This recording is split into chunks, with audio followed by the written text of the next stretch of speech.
আল্লাহর জন্য, যিনি আমাদের সৃষ্টি করেছেন।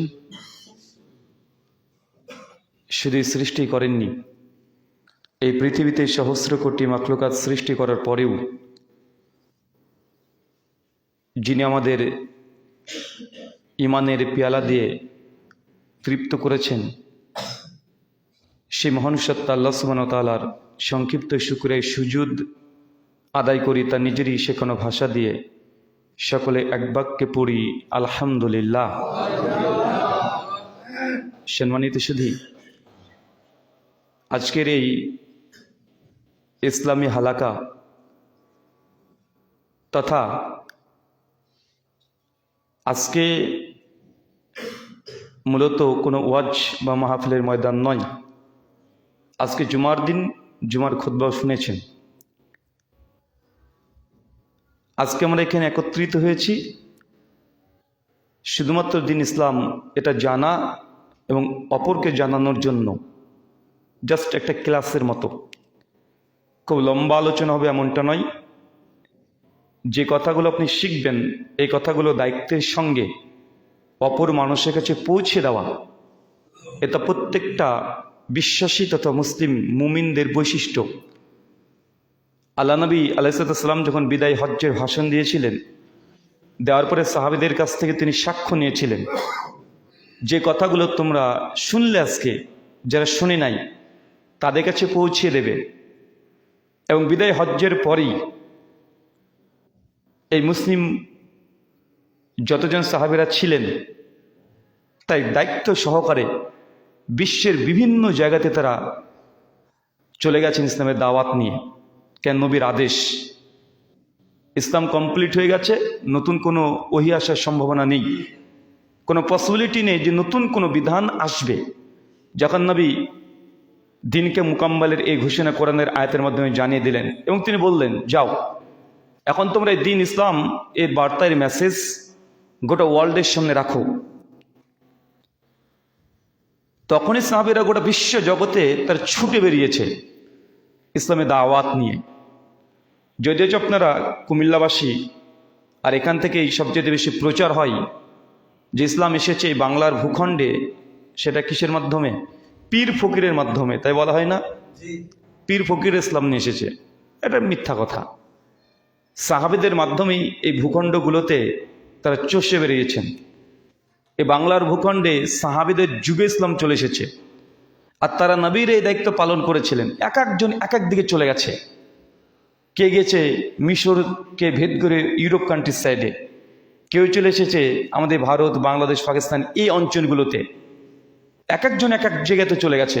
স্পেন, এই দেশগুলোতে চলে গেছে বিজনেসের সোর্সে, দাওয়াতের উদ্দেশ্যে। কুমিল্লার ময়নাবতী একটা জায়গা আছে না? জি, আমরা ইতিহাসে পড়েছি, ইন্ডিয়ান হিস্ট্রি। তো ওখানে দেখা যায় যে বৌদ্ধ বিহার, বৌদ্ধ বিহার বলতে কি বোঝায়? বৌদ্ধদের মন্দির হয় না, হিন্দুদের মন্দির হয়। বৌদ্ধরা যেহেতু সেই সময়কার বৌদ্ধরা কোনো ঈশ্বরের অস্তিত্বে বিশ্বাস করতো না। এখন বৌদ্ধদের মধ্যে দুটো গ্রুপ আছে, একটা মহাযান, একটা হিনযান। যারা মহাযান তারা এখন ঈশ্বরে বিশ্বাস করে, কিন্তু যারা হিনযান বৌদ্ধ তারা কখনো গডের কনসেপ্টে বিশ্বাস করে না। তো তাদের ওগুলো মন্দির না, এগুলো বিহার। ওখানে শুধু পড়াশোনা, পাঠ করানো হতো, শিক্ষা দেওয়া হতো। তো ময়নাবতীতে আপনারা জানেন যে বৌদ্ধ যে বিহার ছিল, ওখানে অনেকগুলো ইসলামী সৌধ পাওয়া যায়, যার হিসাব করলে দেখা যায় প্রায় ওই 700-800 দিকে, 789 খ্রিস্টাব্দের দিকে। তার মানে আল্লাহ রসুল দুনিয়া থেকে চলে যাওয়ার কিছুদিন পরেই বাংলার ভূখণ্ডে এই কুমিল্লার মতো জায়গাতেও ইসলামী নিশানাগুলো পাওয়া যাচ্ছে। আর এটা যে আসমান থেকে চলে এসেছে এমনটা নয়, নিঃসন্দেহে আরব থেকে কেউ এই জায়গাতে এসেছে, ঘোরাঘুরি করেছে, যে সোর্সেই হোক, এসে এই অঞ্চলগুলোতে তারা চলাচল করেছে।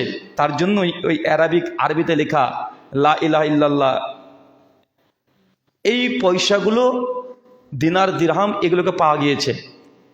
তাহলে কি বুঝলাম? পীর সাহেব নিয়ে এসেছে, এটা কোনো কারামত নয়, তারা সরাসরি এসেছে বাংলার ভূখণ্ড। আর এর জ্বলন্ত দৃষ্টান্ত পাওয়া যায় মূলত আরবদের সঙ্গে বারে সাগির মানে ভারত, বাংলাদেশ, পাকিস্তান, এ উপমহাদেশ, সাবকন্টিনেন্ট, এগুলো আগে থেকেই সম্পর্ক ছিল এবং গভীর সম্পর্ক। যখন নবী নবুয়ত পাননি তার আগে থেকেই আরবরা আমাদের এই অঞ্চলগুলোতে আসতো কি করতে? ব্যবসা করতে, বিজনেসের জন্য আসতো। আমাদের এই ভারতবর্ষ মানে এখন বাংলাদেশকেও বলছি কেন, এটা 47-এর আগের ইতিহাস। আর 47-এর আগে মানে কি? বাংলাদেশও ভারত, বাংলাদেশ কি তখন ভারতের অন্তর্ভুক্ত। 47-এ তো দেশ ভাগ হয়েছে, আর 71-এ বাংলাদেশ আবার দুই ভাগে হয়ে বাংলাদেশ আর পাকিস্তান হয়েছে। তো যখন আমরা ইতিহাসের কথা বলি তখন বাংলাদেশের ইতিহাস মানে ভারতের ইতিহাস, ভারতের ইতিহাস মানে বাংলাদেশের ইতিহাস। তো যখন ভারত বলছি মনে করেন না ওই ভারত মানে আমি যেখান থেকে এসেছি, এই ভারত মানে এখন বাংলাদেশ। কেন? এটা দেশ ভাগের আগের কথা বলছি। তো ওই সময়তে আমাদের ভারত তথা সাবকন্টিনেন্টের মধ্যে আরবরা আগে থেকে আসতেন ব্যবসা করতে। আর আমাদের এই সাবকন্টিনেন্টের বিশেষ করে কিছু জিনিস খুব বিখ্যাত, যেটা গোটা বিশ্বে পাওয়া যায় না। তার মধ্যে একটা 5 মশলা, ওটাকে কি বলেন? মাংসতে দেন লঙ্কা থাকে, লং থাকে, এলাচ থাকে, কি বলেন? গরম মশালা, মানে গরম মশালা নামও সে গরম গরম ভাব। তো এটা গোটা বিশ্ব জগতে বিখ্যাত, গোটা বিশ্বে, এবং আরবদের কাছে খুব নাম আছে। সে বুখারী হাদিস নম্বর 4315, 18, 22, কমপক্ষে 6 বার হাদিসটা এসেছে। আল্লাহ নবীর কাছে একজন সাহাবী এসে বলছে, ইয়া রাসূলুল্লাহ, আমার পায়ে প্রচণ্ড ব্যথা হচ্ছে, কিছু পরামর্শ দিন। আল্লাহ নবী বলছেন, তুমি হিন্দ মানে ভারতের যে চন্দন কাঠ আছে, চন্দন কাঠ, ওই কাঠ ব্যবহার করো। নিঃসন্দেহে চন্দন কাঠের মধ্যে কিছু হাদিস 7খানা, কিছুতে 8টা রোগের মেডিসিন আছে।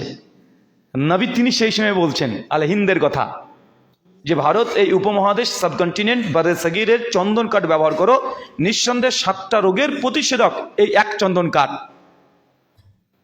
আর এমনি ইন্ডিয়ান হিস্ট্রি যদি দেখা যায়, ইসলামিক হিস্ট্রি না, ইন্ডিয়ান হিস্ট্রি যা লিখেছেন তারা এটা স্বীকার করেছে অনেক ক্ষেত্রেই, যে ভারত থেকে অনেকেই সৌদি আরবিয়াতে সেই সময়তে তারা যেতেন চিকিৎসক হিসেবে, চিকিৎসার জন্য। তাদের চিকিৎসা তখন বিখ্যাত ছিল। আর আরবরা তখন ভারতে আসতো ব্যবসা করার জন্য। তখন ভৌগোলিক দিক থেকে আরবদের চাইতে ভারত সাবকন্টিনেন্ট অনেক উন্নত, অনেক উন্নত। আর এগুলো জ্বলন্ত দৃষ্টান্ত এখনো পাওয়া যায়।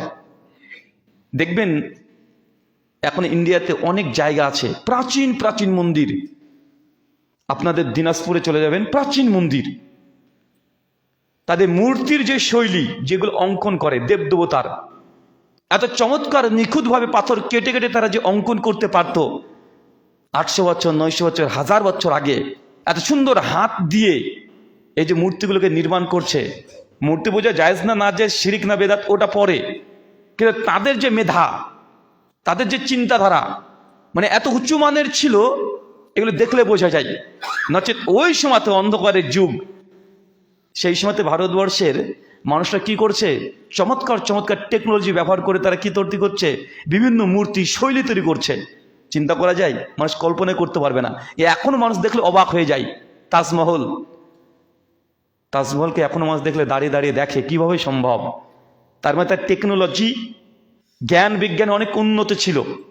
ভারতের যে চিকিৎসাবিদ্যা, এটা অনেক উন্নত ছিল, যেটাকে আয়ুর্বেদ নামে পরিচিত। এটা আজকের নয়, অনেক আগেকার আয়ুর্বেদ, তার ট্রিটমেন্ট করত। এইসব জ্ঞানগুলো তখন মূলত ভারত থেকে আরবে যেতেন। আরবের মানুষ যখন ভারতে আসতেন তখন সেই সময় আমাদের কাছ থেকে জ্ঞানগুলো তারা নিয়ে যেতেন। তারা নিয়ে গিয়ে ওরা আরবিক ভাষায় বা গ্রিক ভাষায়, ইব্রানি হিব্রু ভাষায়, ওই মধ্যপ্রাচ্যে তখন এগুলোকে অনুবাদ করত। এই সবগুলোকে, শুধু এগুলো নয়, চিকিৎসা বিজ্ঞানের সব জ্ঞানগুলো মূলত এখান থেকে ওখানে গিয়েছে। কিন্তু যখন আল্লাহ সাল্লামের পক্ষ থেকে ওহী অবতীর্ণ হতে শুরু করে দিল, তখন মানুষের জ্ঞান আর ওহীর জ্ঞান পার্থক্য আছে না নাই? যখনই আরবরা ওহীর জ্ঞান পেয়েছে, যখন ওহী যখন পাচ্ছে সরাসরি জ্ঞান মহান স্রষ্টার, তারপর থেকে আরবদের মধ্যে জ্ঞান, বিজ্ঞান, ফিলোসফি, অন্টোলজি, যত রকমের জ্ঞানের শাখা প্রশাখা থাকতে পারে সবগুলোতে মানে রাতারাতি তার এত দ্রুত গতিতে তার উপরে উঠে গেছে যে গোটা বিশ্বকে তারা জ্ঞান তখন দিয়েছে, সবকিছু দিয়েছে। কিন্তু প্রাথমিক পর্যায়ে কি ছিল? কোনো অধিকার তারা কোনোদিন কাউকে দেয়নি। শুধুমাত্র দেখবেন যে সাহাবীদের মধ্যেও দেখা যায়, মানে ইসলাম কবুল করার কিছুদিন পর, যখন ইসলাম কমপ্লিট হয়নি তার আগে কিছুদিন আগে, সেই সময়তে একটা ঘোড়া নিয়ে 50-60 বছর ধরে যুদ্ধ করেছে। মানে একটা ঘোড়ার জন্য, মানে একটা ঘোড়া, এটা আমার না তোর, এই নিয়ে মারামারি। 50-60 বছর তারা মারামারি করছে একটা ঘোড়া নিয়ে, ঘোড়ার একটা চাবুক নিয়ে। এরকম ইতিহাস পাওয়া যায় আরবের। যখন ওহি আল্লাহর পক্ষ থেকে জ্ঞান যখন আসেনি তার আগেকার ইতিহাস, সামান্য সামান্য জিনিস বংশ নিয়ে দিনের পর দিন মারামারি করেছে, গৌরব অহংকার করেছে। বিভিন্ন রকমের মধ্যে তাদের মধ্যে জাহালাত, মূর্খতা, অজ্ঞতা, বর্বরতা, এগুলো তাদের মধ্যে বিদ্যমান ছিল। আল্লাহ সুবহানাহু ওয়া তাআলা ওহির জ্ঞান দেওয়ার পরে আরব জাত থেকে আল্লাহ সুবহানাহু ওয়া তাআলা জ্ঞান, বিজ্ঞান, প্রযুক্তি সব দিক দিয়ে আস্তে আস্তে উন্নত হতে শুরু করে দিয়েছে। আধুনিক যুগে যত রকমের জ্ঞান চর্চা হয়, যত রকমের জ্ঞান যে ফ্যাকাল্টিরই হোক, সেটা বিজ্ঞানের শাখা হোক, জীবন বিজ্ঞান হোক, পদার্থবিদ্যা হোক, অ্যাস্ট্রোনমি, অ্যাস্ট্রোলজি, ফিজিক্স, কেমিস্ট্রি, যা বলেন, ম্যাথামেটিক্স, এই সূত্রপাত সেই সময়তে মুসলমানরা করে গেছে, সেই সময় তারা সূত্রগুলো দিয়ে গেছে। আর এখন ওয়েস্টার্ন, পশ্চিমা বিশ্ব ওই জ্ঞানগুলোকে নিয়েই তার এটাকে মডিফাই করেছে, রংচং মাখিয়েছে, মাখিয়ে বিশ্বের সামনে এখন প্রকাশ করছে। কিন্তু সূত্র কারা নিয়ে এসেছে? মুসলমানদের কাছে সূত্র এসেছে। গোটা বিশ্ব জগতে পশ্চিমা বিশ্ব তারা ধর্মকে এখন বা দিকে সরিয়ে দিয়েছে না? ধর্মের প্রয়োজন নেই। ধর্মের পরিবর্তে তারা কিছু কনসেপ্ট নিয়ে এসেছে দুনিয়াতে। কি কনসেপ্ট? হিউম্যানিজম। যে মানুষ, একজন মানুষের উপকার করবে, এটাই বেস্ট। এখন ঈশ্বরকে তারা পুরোটাই বাদ দিয়ে দিয়েছে, আধ্যাত্মিক কনসেপ্টটাকে পুরোটাই বাদ দিয়ে দিয়েছে। এবং আমাদের মধ্যেও দেখবেন কিভাবে এই কনসেপ্ট আপনার ছেলের মধ্যেও ঢুকে গেছে। যখন দেখবেন মাঝে মধ্যে বলছে, আরে ধর্ম আবার কি? আরে মানুষ মানুষকে ভালোবাসবে, মানুষ মানুষের সহযোগিতা করবে, এর চেয়ে কি বড় ধর্ম হতে পারে? সবার উপর মানুষত্ব, তাহার উপর নাই, একথা বলে কি বলে না?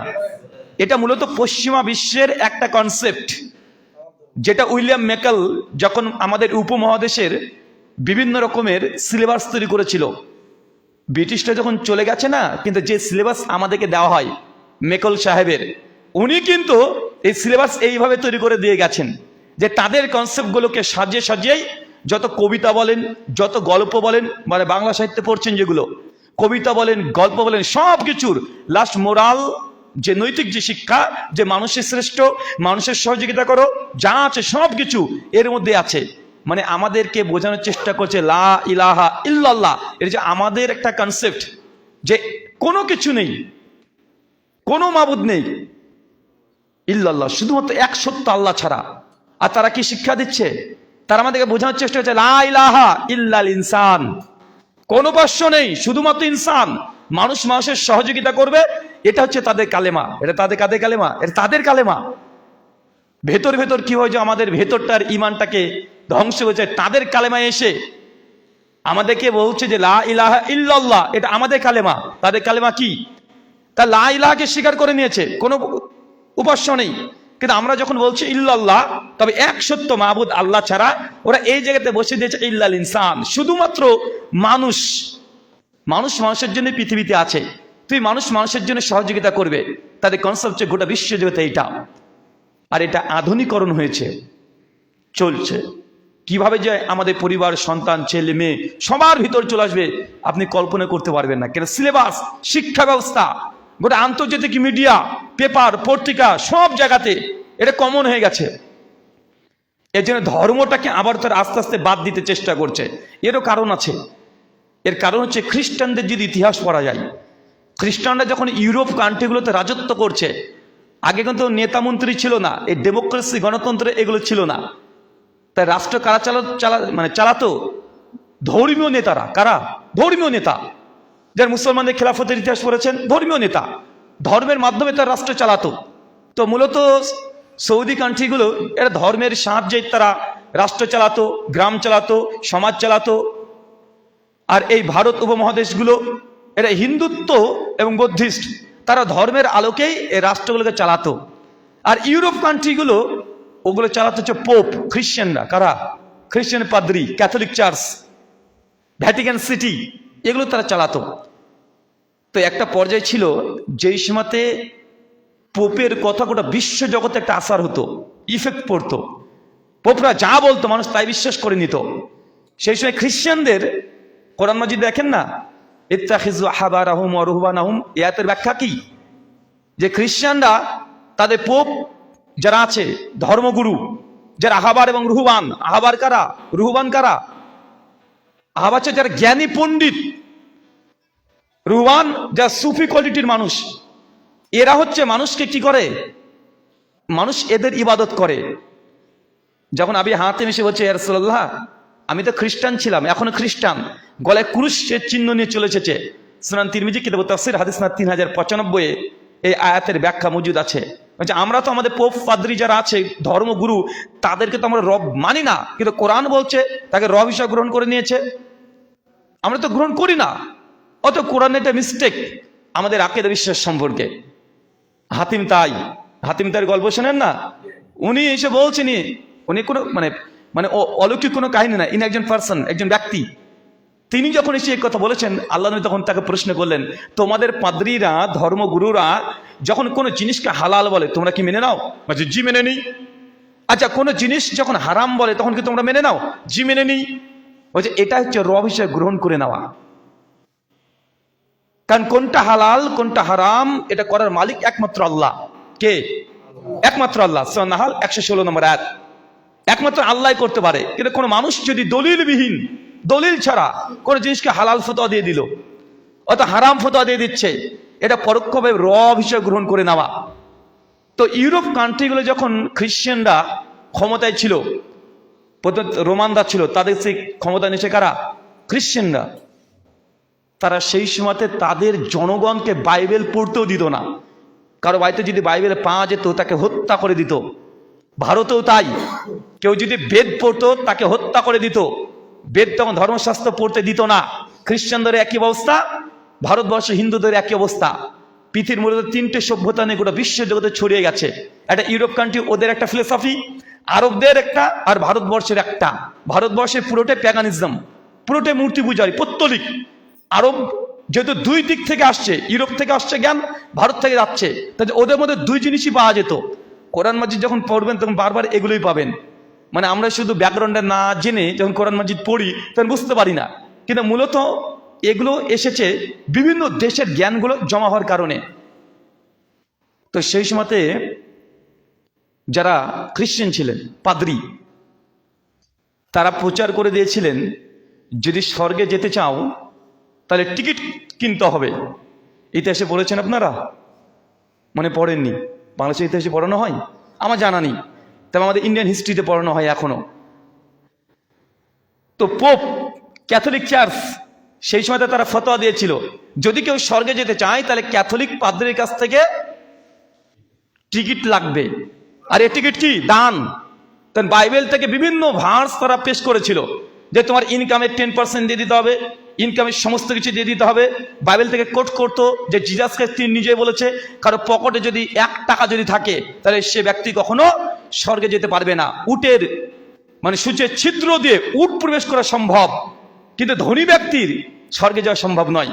এখনো বাইবেলের মধ্যে লেখা আছে, gospel of look chapter 18 verse 18, 19 and 20, 3টে ভার্স জিসাস পরিষ্কার বলছে।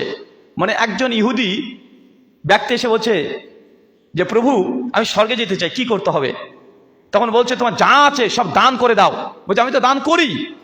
বলছে তোমার পকেটের যদি শেষ পয়সাটাও যদি টিকে যায়, শেষ পয়সা সেটাও যদি টিকে যায়, ঈশ্বরের উদ্দেশ্যে না দান করেছো, তা তুমি কখনো স্বর্গে যেতে পারবে না।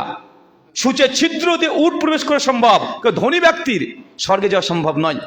তখন বাইবেলের এই একটা মেটাফরিক্যালি, এটা মানে আক্ষরিক অর্থে এই শিক্ষা দিচ্ছে না, কিন্তু এটাকে লিটারাল মিনিং ধরে ডাইরেক্ট কোনো মেটাফরিক্যালি রূপক অর্থ না নিয়ে খ্রিস্টান পাদ্রীরা দলিল হিসেবে পেশ করছে, যদি কেউ স্বর্গে যেতে চান যত টাকা পয়সা আছে, সম্পত্তি যা আছে সব চার্চের নামে দিয়ে দিতে হবে, ঈশ্বরের নামে দিয়ে দিতে হবে। নতুন একটা কনসেপ্ট নিয়ে এসেছে। মানুষ তখন স্বর্গে যাওয়ার জন্য যা সম্পত্তি, যা ধর্মভীরু, তারা সব চার্চের নামে করে দেয়, সব লিখে দেয়। তখন চার্চ গোটা বিশ্ব জগতের মধ্যে পাওয়ারে ক্ষমতায় এক নম্বরে তারা চলে এসেছে। তখনই কিছু মানুষের উদ্ভব হয়, এই ধর্মদুহিতা যখন দেখছে না ধর্মের কারণে মানুষকে নিঃস্ব করে দিচ্ছে, আরে সম্পত্তি পর্যন্ত চার্চের আন্ডারে চলে যাচ্ছে। অন্য নেতা মন্ত্রী যখন উঠতো, যারা ক্ষমতায় কোনো ব্যক্তি উঠতো, তারা টিকতে পারতো না চার্চের প্রভাবেই, ধর্মীয় পণ্ডিতদের প্রভাবেই। পরবর্তী সময় তারাই তখন এই আন্দোলন শুরু করে দিল যে এটাগুলো ঠিক না। নেপোলিয়ন আসলেন, প্রোটেস্ট করলেন, তার জন্য প্রোটেস্ট্যান্ট খ্রিস্টান একটা দল তৈরি হয়ে গেছে। আস্তে আস্তে এগুলোকে রিকভারি করতে করতে করতে করতে করতে এখন পর্যায়ে চলে এসেছে কি, ধর্মটাকে পুরোটা বাদ দিয়ে দাও। ধর্মের সঙ্গে রাষ্ট্রের কোনো সম্পর্ক নেই। রাষ্ট্রকে পুরো ধর্ম, মানে ধর্মকে রাষ্ট্র থেকে বের করে দিয়েছে। কিন্তু আগেকার সিনারি কি ছিল? আগে ধর্মই ছিল, রাষ্ট্র ধর্মের বিরুদ্ধে কথা বলতে পারবে না। দেশ চালাবে শাসক, ক্ষমতায় পাওয়ার কি, কোনটা নৈতিক কোনটা অনৈতিক, কোনটা বৈধ কোনটা অবৈধ, আইন প্রণয়ন করবে সব ধর্মীয় নেতারা। কারা? ধর্মীয় নেতারা। মুসলমানদের ফতোয়া বোর্ড যেগুলো আছে, খ্রিস্টানদের বিভিন্ন রকমের ভ্যাটিকান সিটির মতো কেন্দ্রগুলো চার্চ, আর হিন্দুদের হচ্ছে ব্রাহ্মণরা। কারা? ব্রাহ্মণরা। তারা নৈতিক অনৈতিক সবকিছু ঠিক করতো। ব্রাহ্মণরা তখন ভারতবর্ষে বসে বই লিখছে, তারা যাজ্ঞবল্ক্য সংহিতা, মনুষ সংহিতা, পরাশর সংহিতা, বিভিন্ন সংহিতা। সংহিতা মানে কি? দণ্ডবিধি, আইন। মুসলমানরা ফিক রচনা করছে রাষ্ট্রকে চালানোর জন্য, হাজার হাজার ফেকার গ্রন্থ রচনা করা হচ্ছে। আর ইউরোপ কান্ট্রিগুলোতে চার্চ তখন তারা ফতোয়া জারি করছে। আস্তে আস্তে ধর্মের আজকে আমাদের এই অবস্থা হয়ে গেছে যে ধর্ম আজকে রাষ্ট্র থেকে পৃথক। রাষ্ট্রে যদি ধর্ম কথা বলে তাদেরকে জঙ্গি, সন্ত্রাসী, আতঙ্কবাদী বলে আজকে বয়কট করে দেওয়া হয়। হয় কি হয় না? হয়। এটা একদিনকার ইতিহাস নয়। যদিও এই ভুলটা ধর্মীয় নেতাদের কিছু বাড়াবাড়ির কারণে, এরকম বিপ্লবী জনগণ তখন নিজেরা উঠেছিল যে দরকার নেই আমাদের এইভাবে করার। কিন্তু আজকে আমাদেরকে পুরোটাই বাতিল করে দিয়েছে কি দেয় নাই? দিয়েছে।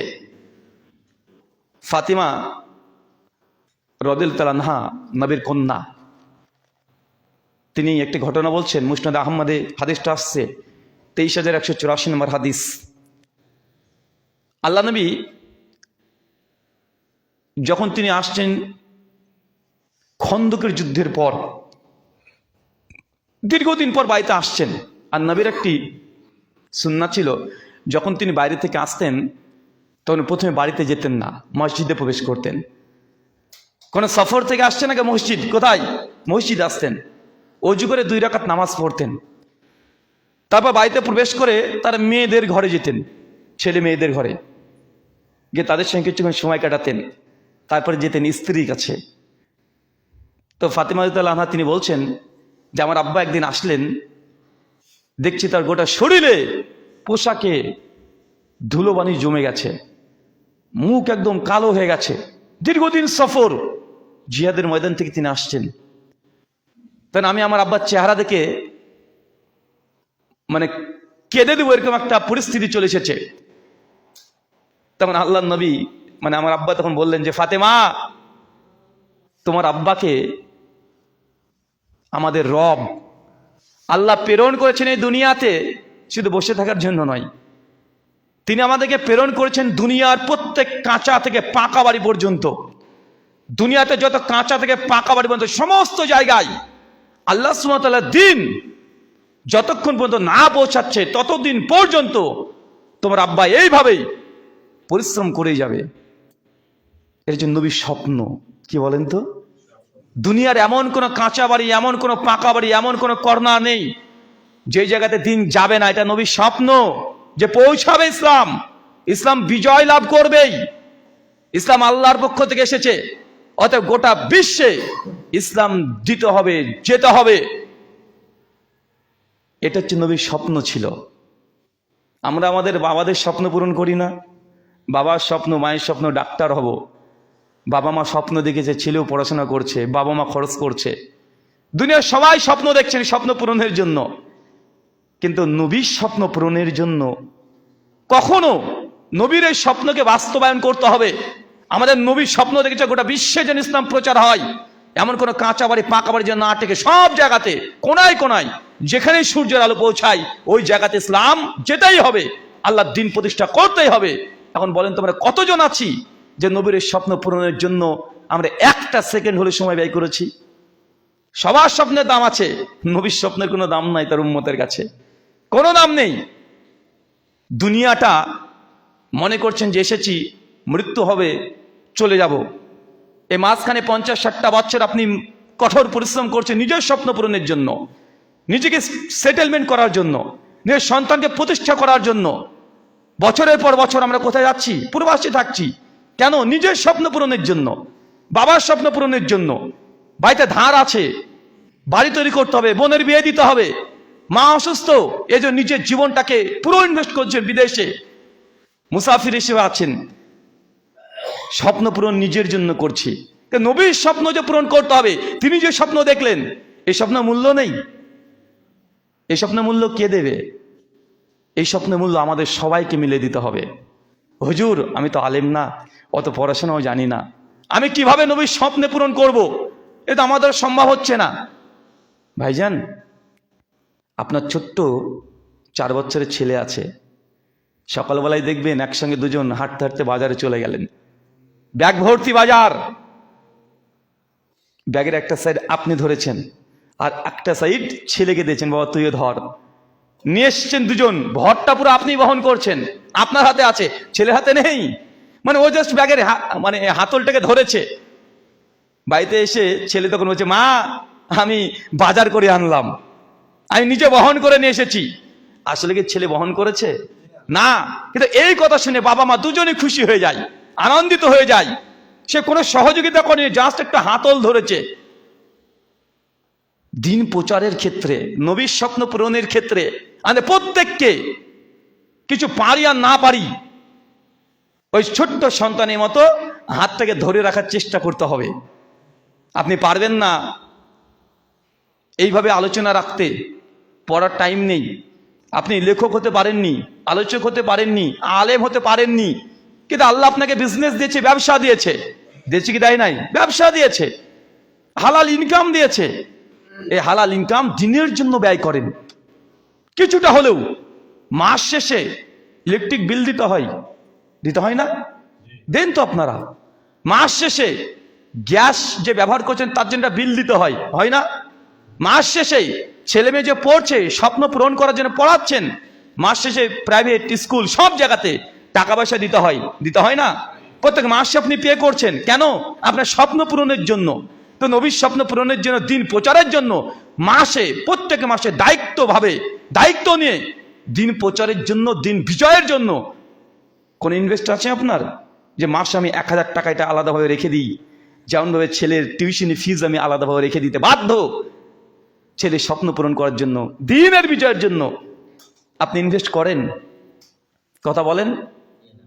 আমরা মনে করছি নামাজ রোজা করলাম, এই তো হয়ে গেল, আর কোনো কিছু কাজ নেই। না ভাইজান, আহলুল হাদিস আমরা বলি দিন কায়েমের কথা। দিন কায়েম হবে কিসের মাধ্যমে? দাওয়াত। কিন্তু এই ধীরে ধীরে দাওয়াত দিলে দিন কায়েম করা সম্ভব?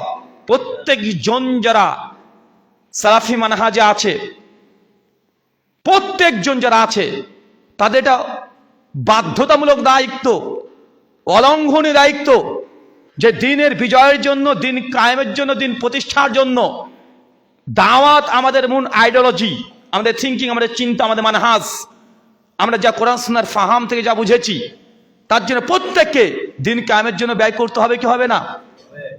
দিন কায়েমের জন্য সময় ব্যয় করতে হবে, অর্থ ব্যয় করতে হবে। নিয়াত করে নেন যে আল্লাহ, আমি যখন ছেলের স্বপ্ন পূরণের জন্য প্রত্যেক মাসে 1000 টাকা প্রাইভেট ফিক্সড দিই, ঠিক একটা 1000 টাকা হোক, 500 টাকা হোক, যা সামর্থ্য আছে, 5000 হোক, সামর্থ্য কি আছে এটা আল্লাহ জানে।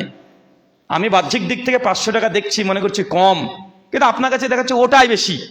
মাস শেষে 500 টাকা আপনার ঠিক মতো জমে না, কিন্তু আপনি গোটা 500 টাকা দিয়ে দিচ্ছেন। ওটা আল্লাহ বুঝে নিবে যে কত পার্সেন্ট আপনি দিয়েছেন। আল্লাহ টাকার পরিমাপ দেখবে না, আল্লাহ দেখবে আপনার ইখলাস, আল্লাহ দেখবে আপনার পার্সেন্টেজ। একজন মানুষের 1 লাখ টাকা মাসে ইনকাম, সে দিয়েছে 1000 টাকা দান, আর একটা মানুষের ইনকাম মাসে 5000 টাকা, ও দিয়েছে 50 টাকা। দানের হিসাবে কে বেশি দিয়েছে? যে 50 টাকা দিয়েছে সে বেশি দিয়েছে। ও তো লাখ টাকা, তো 5000 টাকা, কিন্তু 5000 টাকা থেকে 50 টাকা দিয়েছে। আর উনি কত দিয়েছে? লাখ টাকার মধ্যে থেকে 500 টাকা দিলেও এই ব্যক্তির সমপরিমাণ দিতে পারেনি। ওই যে বারবার একটা আলোচনা শুনে না, শেখ আব্দুর রাজ্জাক বিন ইউসুফ হাফিজাহুল্লাহ, তিনি বলেন যে যুদ্ধে যেতে হবে, তোমরা তাবুকের যুদ্ধে যেতে হবে, কে কি দেবে? এক একজন সাহাবী এসে এক এক কথা বলে। ওসমান বিন আফফান বলে, ইয়া রাসূলুল্লাহ, আমি 3 মাসের খাবার খরচ, 3 মাস পথ খরচ, 3 মাস প্রায় 30,000, ওটা আমি একাই দেব। উমর বিন খাত্তাব তিনিও বলেন যে আমি সম্পত্তির অর্ধেক দিয়ে দেব। আর সিদ্দিক আকবর, আবু বকর সিদ্দিক রাদিয়াল্লাহু তাআলা, তিনি বলছেন, ইয়া রাসূলুল্লাহ, যে আমার বাড়িতে যা আছে সব দেবো, শুধু আপনাকে আর আমাকে বাদ দিয়ে যা আছে সব দিয়ে দিব।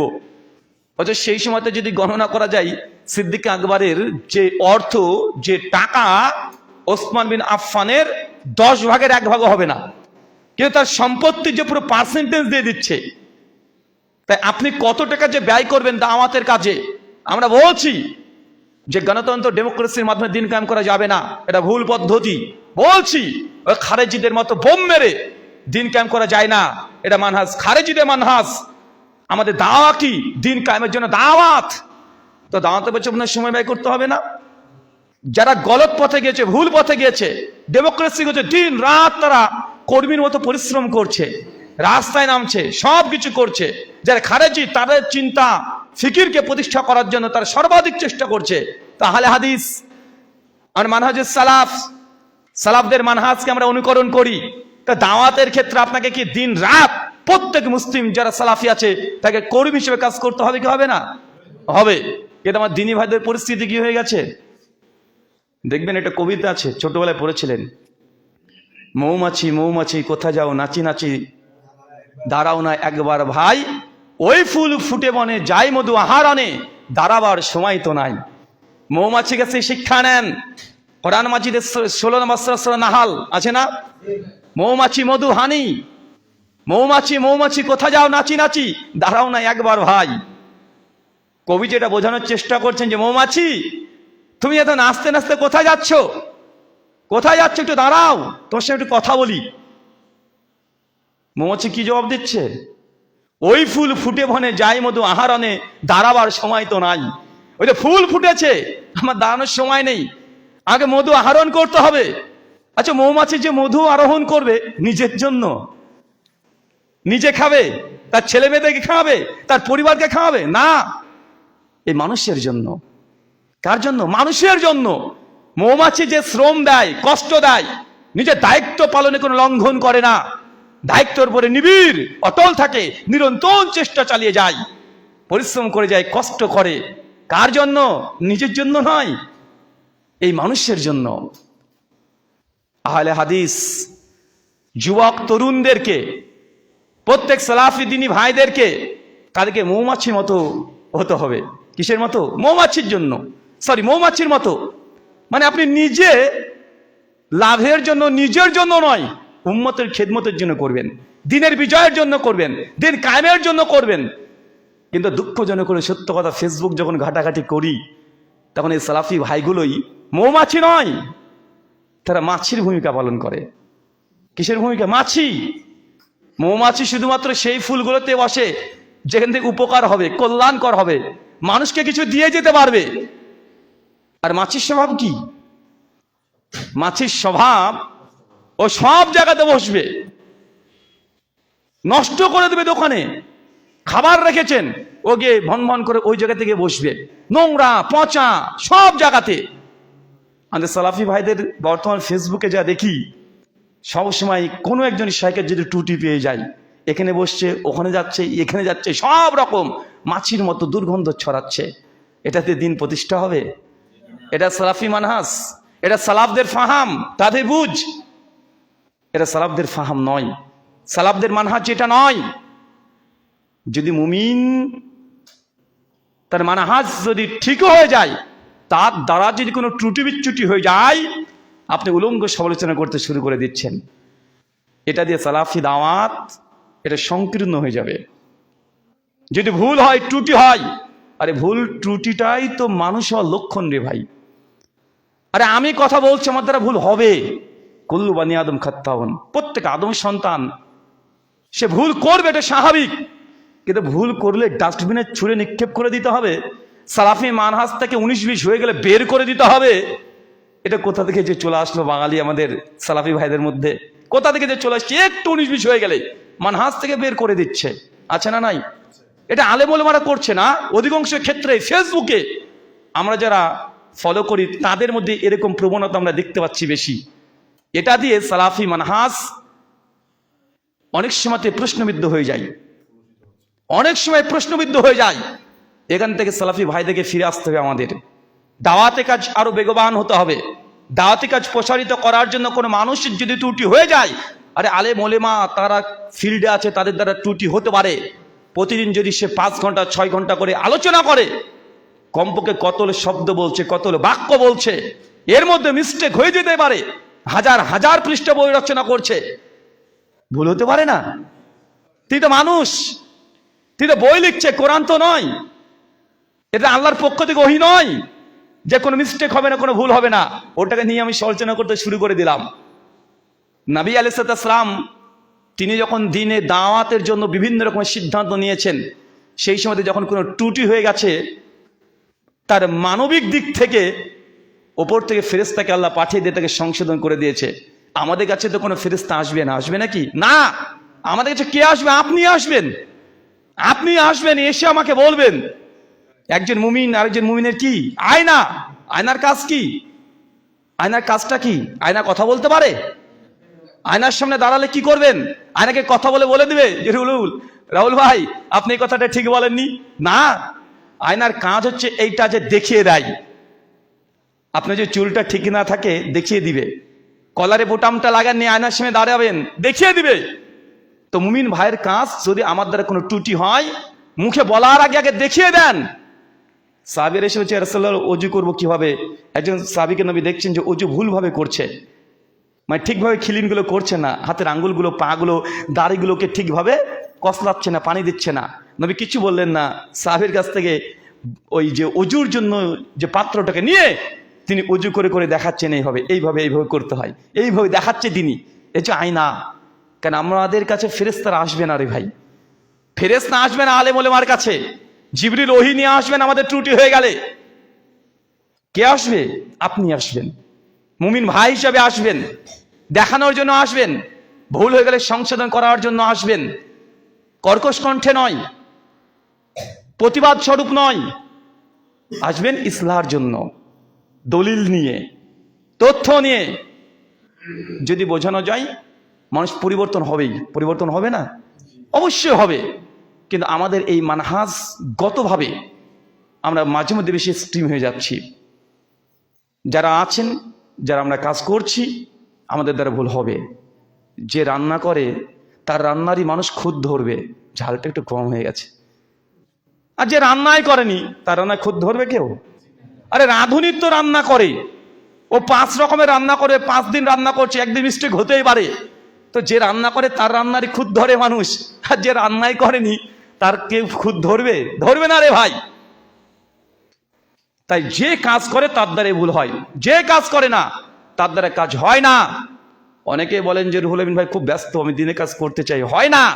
মনে রাখবেন, দুনিয়াতে যারা ব্যস্ত মানুষ তারাই উম্মতের জন্য কিছু করেছে। যারা অলস শুয়ে থেকেছে জিন্দেগিতে, উম্মতের জন্য কোনো কাজ করতে পারেনি। ব্যস্ততার মাধ্যমে কাজ হয়।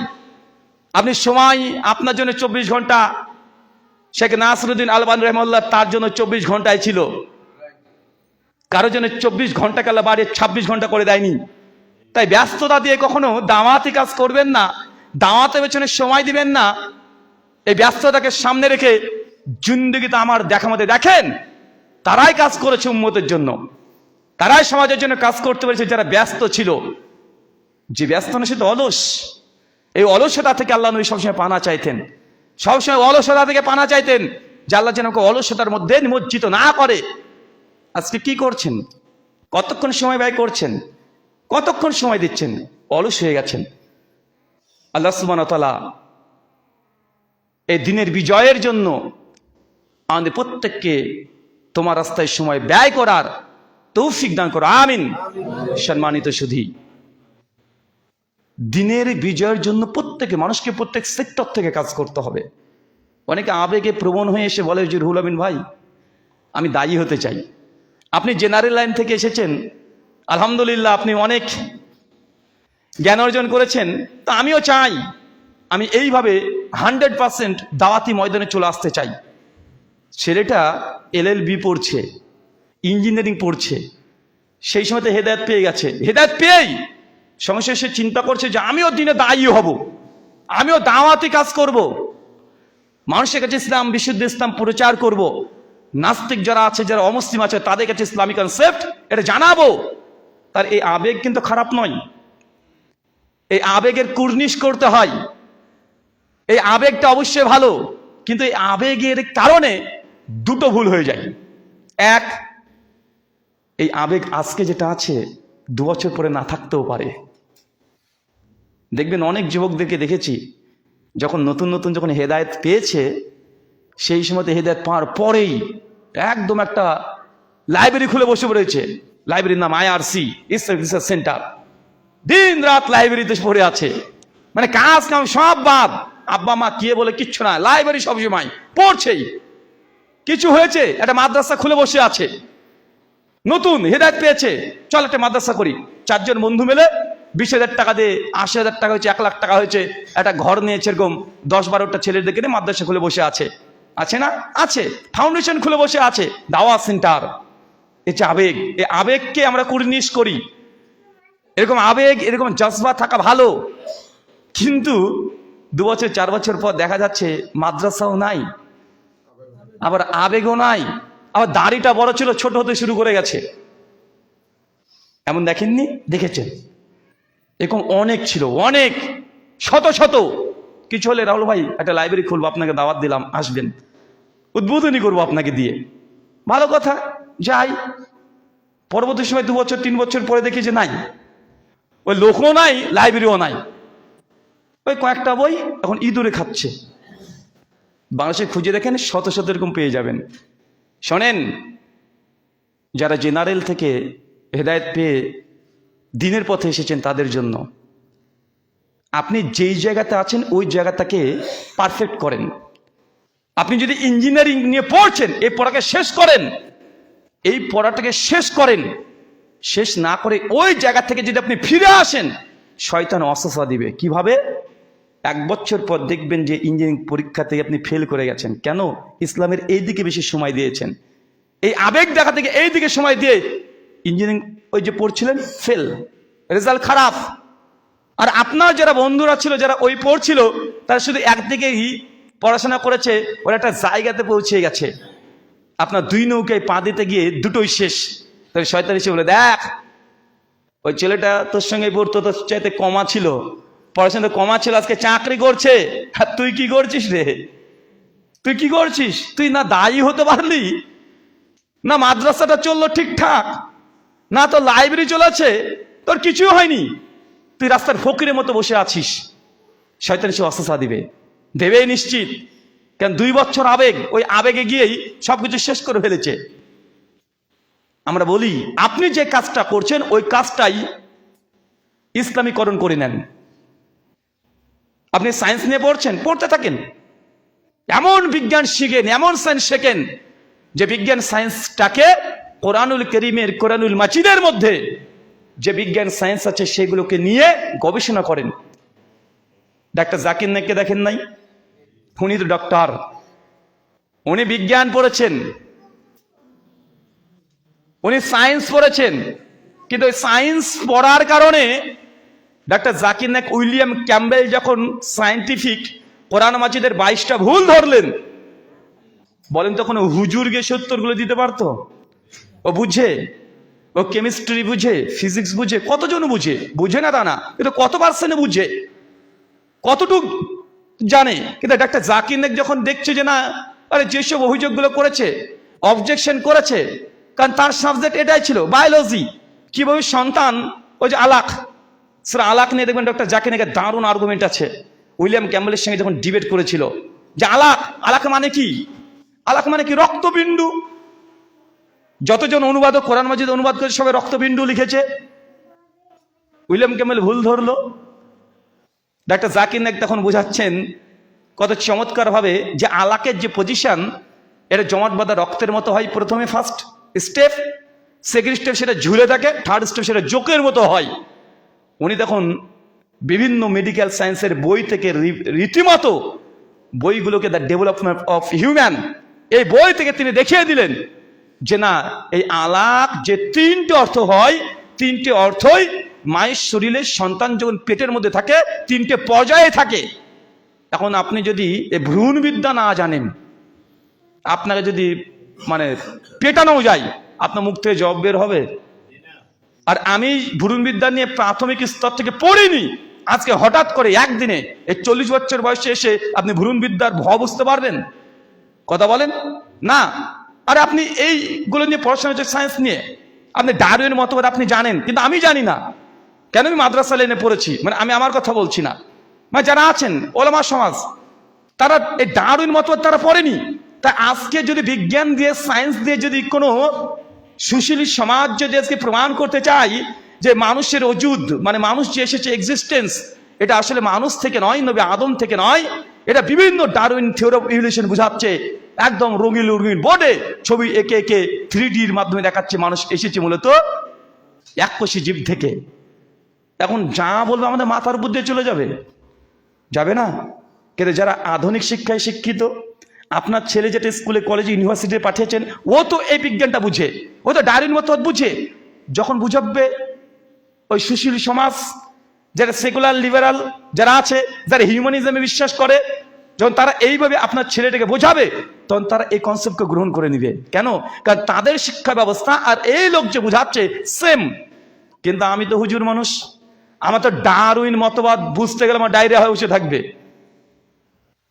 কেন? এই প্রাথমিক এই জ্ঞানগুলো আমাদের নেই।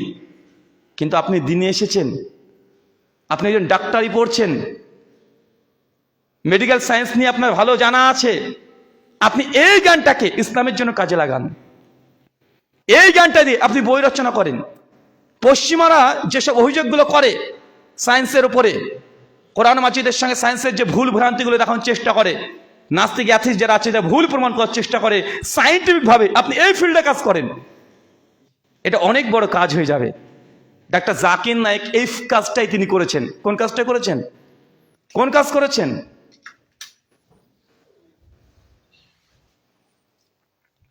ডাক্তার নায়েক এই কাজটাই করেছেন, যেটা আলেমরা করেনি, যেটা আলেমদের কাজও না।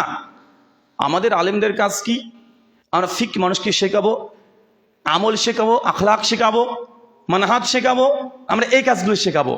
কিন্তু যেহেতু আমাদের এই ফিল্ডে আলেম সমাজের তেমন পড়াশোনা থাকে না, কারণ একজন আলেম হয়েছে মানে সমস্ত ফ্যাকাল্টিতেই তার অগাধ পাণ্ডিত্য থাকবে, ব্যাপারটা এমনটা নয়। ব্যতিক্রম 2-1 এরকম আলেম পৃথিবীতে এসেছিলেন, যেমন ইবনে কাইয়িম আজ-জাওজাই রাহিমাহুল্লাহ। তার মানহাজ যেমন অকাট্য, আবার সায়েন্স, বিজ্ঞান, জ্ঞান বিজ্ঞান সবকিছু এক্সপার্ট, সবকিছু এক্সপার্ট। তিনি তিব্বুত নববী বই রচনা করে গেছেন চিকিৎসা বিদ্যার উপরে। শাইখুল ইসলাম ইবনে তাইমিয়া রাহিমাহুল্লাহ মৃত্যু 728 হিজরিতে।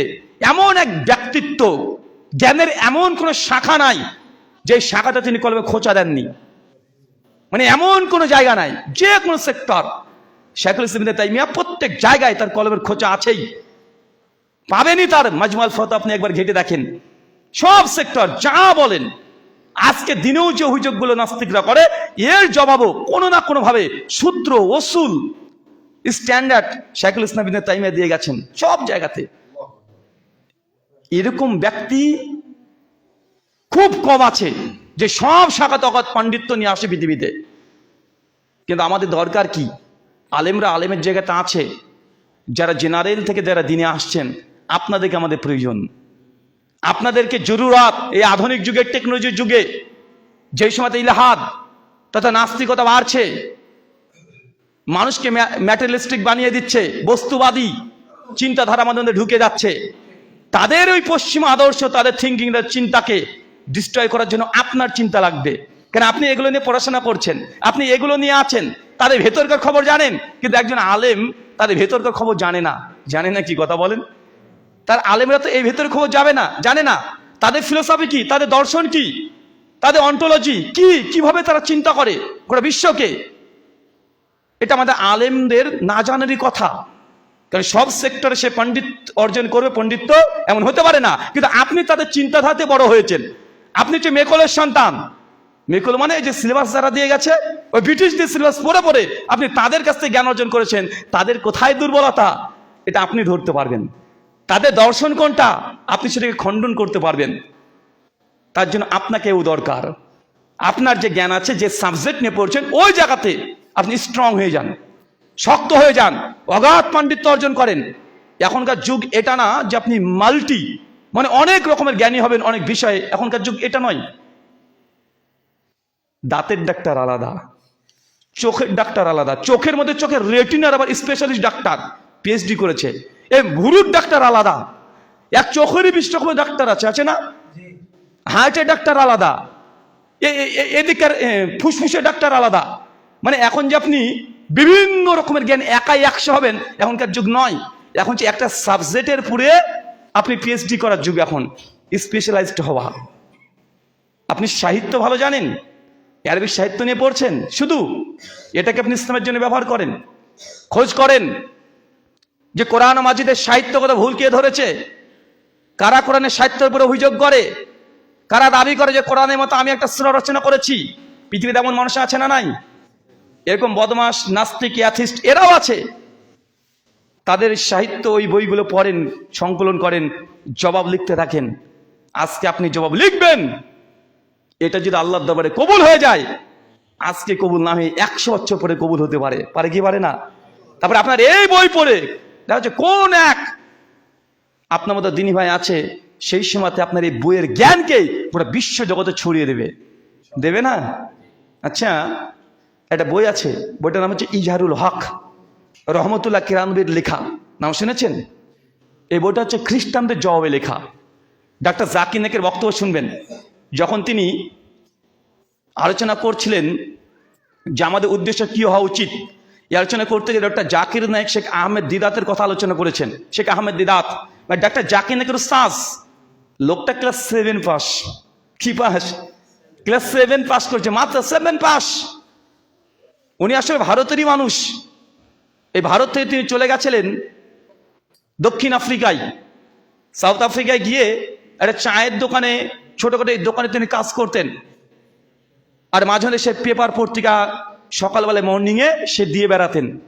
আর দক্ষিণ আফ্রিকায় সেই সময়তে কিছু খ্রিস্টান পাদ্রীরা তারা মুসলিমদেরকে গিয়ে বিভ্রান্ত করত। কিভাবে? কোরআন মাজিদের আয়াত নিয়ে গিয়ে, দেখো এই দেখো কোরআনেই বলছে ঈসা নবীর কথা। এই কোরআনে বলছে যে তুমি ঈসাকে না মানলে তুমি নাজাত পাবে না। কোরআন থেকে তখন প্রমাণ করতো, মুসলিমদেরকে বিভ্রান্ত করতো। শেখ আহমেদ দিদাত তিনি বলছেন যে যখন এই ঘটনা ঘটতো তখন আমি বয়সে খুবই অল্প বয়সের ছেলে, মাত্র 14-15 বছর আমি ছেলে, বিভ্রান্ত করতো আমাদেরকে, বিভ্রান্ত করতো। তো শেখ আহমেদ দিদাত বলছেন সেই সময় থেকে আমার ভেতরটা জেদ তৈরি হয়ে গেছিল যে এর জবাব আমি দেবই। বলতে আমার 1 মাসের বেতন দিয়ে একটা কোরআন কিনেছিলাম, 1 মাসের বেতন দিয়ে, শুধুমাত্র এই খ্রিস্টানদের যে অভিযোগ মুসলিম জাতির উপরে আক্রমণ আসছে, মুসলিমদের আকীদাকে নষ্ট করার চেষ্টা করছে, মুশরিক বানানোর চেষ্টা করছে, 1 মাসের বেতন দিয়ে সে একটা কোরআন মাজিদ কিনেছিলেন। আর একটা বাইবেল তিনি ম্যানেজ করেছিলেন, পড়তে শুরু করেছেন। পড়ে প্রথমে কিছুই বুঝে না, পড়ে চলে যায়, কিন্তু জবাব পায় না। সহজে কি জবাব পেয়ে যাবে? আহমেদ দিদাত বলছে একদিন আমি আমার বাড়ি যখন আব্বা চেঞ্জ করবে, তার বাবা অন্য জায়গাতে শিফট হবে, এই জন্য বাড়ি চেঞ্জ করার জন্য সমস্ত জিনিস নামিয়ে গাড়িতে তুলছে। এই সময়তে দেখছি একটা সেলফের উপরে ধুলো মাখা একটা বই, পরপর 2 খণ্ডের বই। তখন বইটাকে ভালো করে ঝাড়া টারা দিয়ে, মানে তখন বই পড়ার নেশা হয়ে গেছে, তো বইটাকে ঝাড়া দিয়েছি, লেখা আছে ইজহারুল হক। কয়েকটা পৃষ্ঠা উল্টে দেখছি যে খ্রিস্ট ধর্মের উপরে। আহমেদ দিদাত বলছেন আমি দেখেই সঙ্গে সঙ্গে সূচিপত্র পড়তে শুরু করেছি। সূচিপত্র পড়ে দেখছি আরে এই খ্রিস্টানরা যত অভিযোগ করে সব বইয়ে লাইন দিয়ে সাজিয়ে জব লেখা আছে। বইটা রচনা করা হয়েছিল 1820 খ্রিস্টাব্দের পরে, সিপাহী বিদ্রোহের সময়। ওই সময় রহমতুল্লাহ কারানবী এই বইটাকে লিখেছিলেন, আর কাজে লাগছে কত, প্রায় 140 বছর পরে। চিন্তা করতে পারছেন?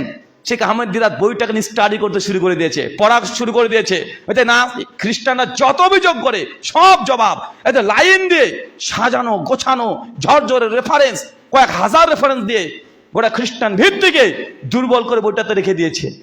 আহমেদ দিদাত পড়ার পরেই তিনি খ্রিস্ট বিশ্বকে চ্যালেঞ্জ করে দিলেন, পৃথিবীর সমস্ত খ্রিস্টানদেরকে চ্যালেঞ্জ করে গোটা বিশ্ব জগৎ ইসলামের মাহাত্ম্য আবার তিনি উঁচু করলেন।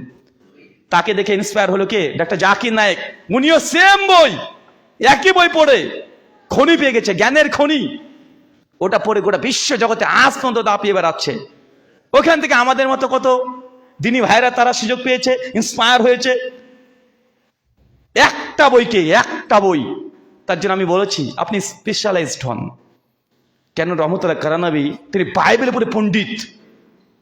বাইবেল আরবি, ফার্সি, উর্দু, ইংলিশ, গ্রিক, হিব্রু সব ভাষা তিনি শিখেছেন শুধু বাইবেলকে বোঝার জন্য। হিব্রু শিখেছে, গ্রিক শিখেছে। চিন্তা করতে পারছেন? স্পেশালাইজড করেছেন। তা আপনি যে কোনো সেক্টরে, জেনারেল বলে কিছু নেই, কারণ দুনিয়ার এমন কোনো জ্ঞান নেই যেটা কোরআনের সঙ্গে যায় না। ইসলাম কমপ্লিট, সমস্ত জ্ঞান আমাদের প্রয়োজন। আমাদের চিকিৎসা বিজ্ঞানী প্রয়োজন, প্রয়োজন নেই আমাদের?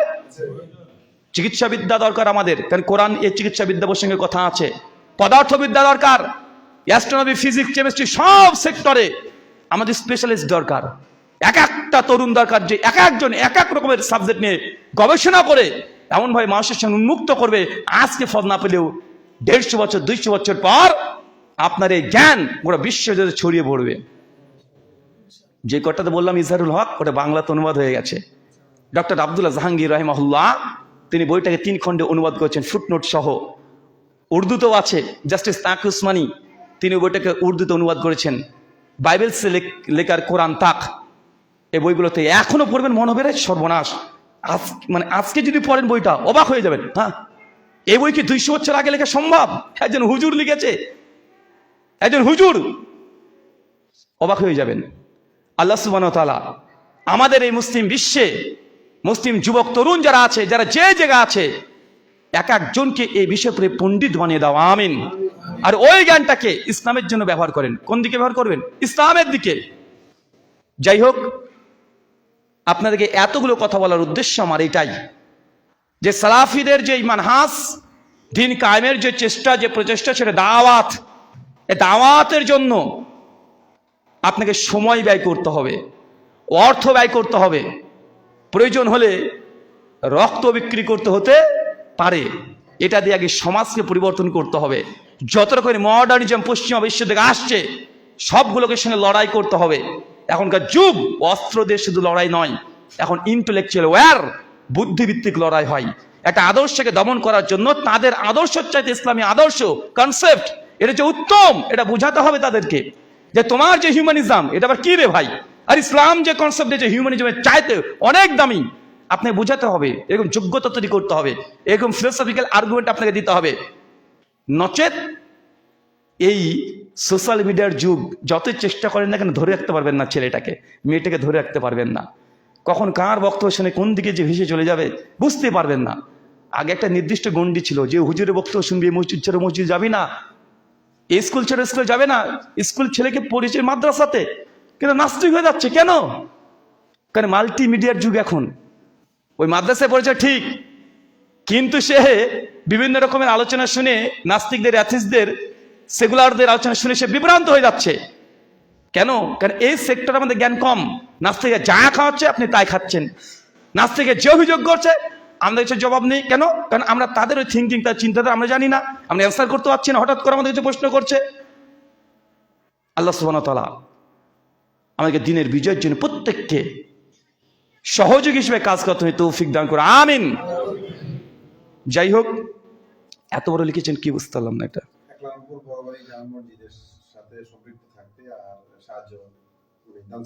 ও আচ্ছা, ভাই বলে দিয়েছেন আপনার অত্র যে মসজিদ এবং যত দাওয়াতের সেন্টার আছে, নতুন করে বলার প্রয়োজন নেই।